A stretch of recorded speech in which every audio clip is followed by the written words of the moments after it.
როგორც ჩვენ მივხვდით წინა ლექციიდან, ემპათია არ ნიშნავს, რომ თქვენ მოგწონთ ან არ მოგწონთ ადამიანის ქცევა.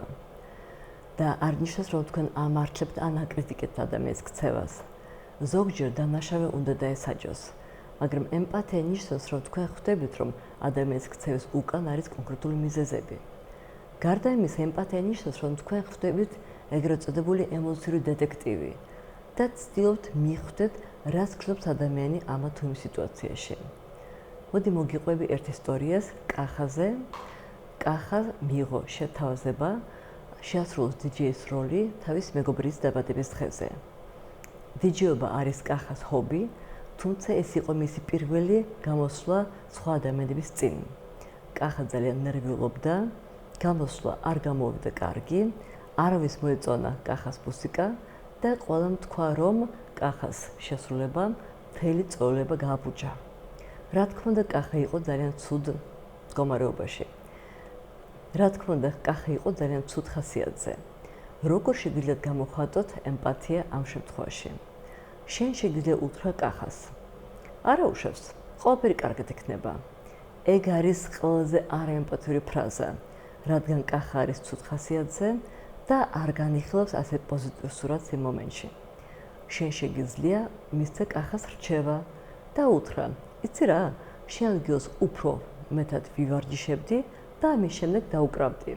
მაგრამ ესიც არის არაემპათიური საქციელი, იმიტომ რომ შენ ხარ და ეს რჩევა ბუშობს შენ შემთხვევაში, კახა არის სხვა ადამიანი და მას შესაძლოა აბსოლუტურად სხვა ქცევის ტიპი სჭირდება.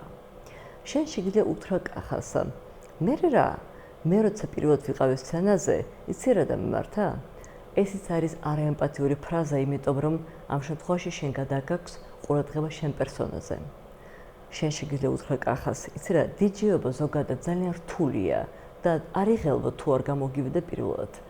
მაგრამ ესიც არის ძალიან სუსტი ემპათიის გამოხატულება, იმიტომ რომ დიჯეობაზე ზოგადი ფრაზები არ ეხმარება კახას გასაჭირს ამ შემთხვევაში. რა იქნებოდა ნამდვილი ემპათიის გამოხატულება? თავდაპირველად შენ შეგიძლია ეცადო გააჟღერო კახას ემოცია და თქვა, მესმის როგორ გეწყინებოდა.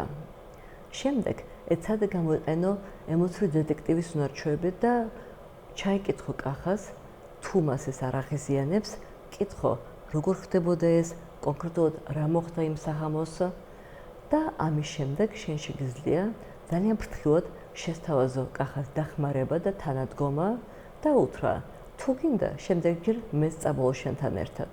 ამით შენაჩვენებ კახას, რომ ის მარტო არ არის და შენ მზად ხარ მის გვერდით იყო. ემოციების გაჟღერება, კითხვების დასმა, რომელიც აჩვენებს შენ დაინტერესებას ამ სიტუაციაში და დახმარების შემოთავაზება არის ნამდვილი ემპათიის გამოხატულება.